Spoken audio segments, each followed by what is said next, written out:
بسم اللہ الرحمن الرحیم۔ آج کے ویڈیو لیکچر میں 8ویں جماعت کے طلباء و طالبات کا خیر مقدم ہے۔ مضمون اردو ہے، عنوان کمپیوٹر کا ارتقائی سفر، اور آج کا ٹاپک بھی یہی ہے۔ پہلے بچوں، پچھلا ویڈیو لیکچر آپ کو یاد ہوگا، میں نے کہا تھا کہ جب کمپیوٹر میں کسی جگہ برقی راہ موجود ہوتی ہے تو اسے ایک مانا جاتا ہے، اور جب وہاں کرنٹ نہیں ہوتا ہے تو صفر مانا جاتا ہے۔ کمپیوٹر اپنا سارا حساب اسی بائنری سسٹم سے کرتا ہے۔ اس سسٹم میں ایک سگنل کے بعد ہر اگلے سگنل پر قوت ڈبل یعنی دگنی ہوتی جاتی ہے۔ آج آگے بڑھتے ہی انالاگ اور ڈیجیٹل قسم کے کمپیوٹر کے علاوہ اب ہائبرڈ کمپیوٹر، سپر کمپیوٹر اور کوانٹم کمپیوٹر بھی کب کے وجود میں آ چکے ہیں، یعنی فیلڈ میں آ چکے ہیں۔ ہائبرڈ کمپیوٹر انالاگ اور ڈیجیٹل مشینوں کی خصوصیات کو یکجا کر کے بنائے جاتے ہیں۔ جو یہ ہائبرڈ کمپیوٹرز ہیں، یہ انالاگ اور ڈیجیٹل مشینوں کی جو خصوصیات ہوتی ہیں، جو ان میں خاص باتیں ہوتی ہیں، ان کو یکجا کر کے بنائے جاتے ہیں۔ سپر کمپیوٹر اپنے بڑے سائز اور انتہائی تیز رفتار کارکردگی کی بنا پر خاص اہمیت رکھتے ہیں۔ جو سپر کمپیوٹر ہوتے ہیں سائز میں بڑے ہوتے ہیں اور تیز رفتار سے یہ کام کرتے ہیں،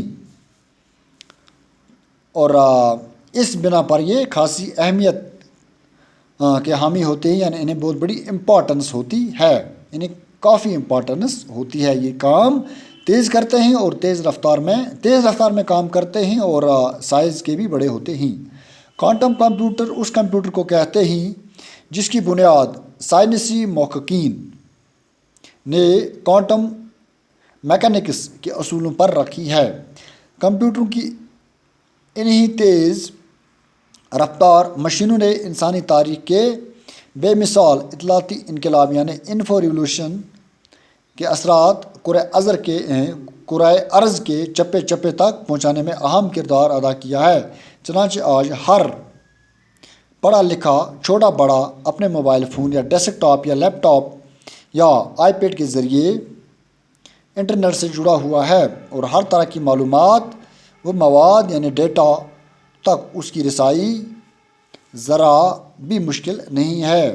یہی وجہ ہے کمپیوٹرز کی بدولت سے ہر ایک چھوٹا بڑا پڑھا لکھا نوجوان بوڑھا نیٹ کے ساتھ جڑا ہے، اور وہ کوئی بھی جانکاری، کوئی بھی ڈیٹا یا کسی بھی جانکاری تک رسائی حاصل کر سکتا ہے آسانی کے ساتھ۔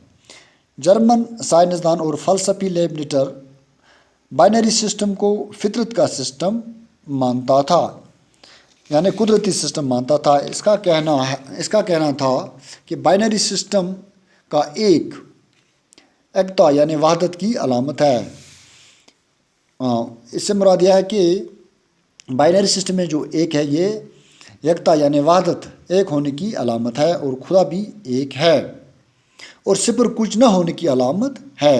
جہاں پہ صفر ہوتا ہے وہ کچھ نہیں ہوتا ہے، یعنی کچھ نہ ہونے کی علامت ہے، جیسے لا یعنی عدم، لا کا معنی ہے نہیں، اور خدا نے سب چیزیں خلا یعنی عدم سے ہی تخلیق کی ہیں۔ تخلیق سے مراد ہے پیدا کرنا۔ دوسرے معنوں میں ایک کا ہندسہ خالق کی علامت ہے، یعنی ایک کا ہندسہ جو ہے یہ پیدا کرنے والے کی علامت ہے، یعنی خدا کی علامت ہے، اور صفر مخلوقات کی علامت ہے، تخلیقی یعنی پیدا جو کیے گئے ہوں۔ بائنری سسٹم اشاریہ سسٹم سے بالکل مختلف ہے۔ اشاریہ سسٹم میں 9 تک ہندسے اور 10واں صفر استعمال ہوتا ہے۔ بائنری سسٹم میں یہ ہندسے بالکل مختلف انداز میں لکھے جاتے ہیں۔ مثلا 9 کے ہندسے کو بائنری سسٹم میں اس طرح لکھا جائے گا، یہ دیکھیے، یہ ایک ہے 001، تو اور پھر کس طرح لکھا جائے گا، 8 × 1 + 0 × 4 + 0 × 2 + 1 = 9۔ تو اس طرح 8 1 × 8 0 4 × 0 0 2 × 0 + 1 کیا ہو گیا، 8 + 0 + 0 + 1 = 9۔ آسان حساب اس طرح ہے۔ اس طرح کمپیوٹر کو ہم 5 حصوں میں بانٹ سکتے ہیں۔ پہلے بچوں، آج کے لیے اتنا ہی۔ آپ لوگوں کا بہت بہت شکریہ۔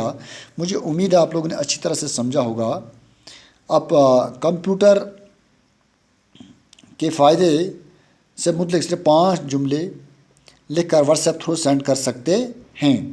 یہ آپ کا ہوم ٹاسک ہے۔ آج کے لیے اتنا ہی، شکریہ۔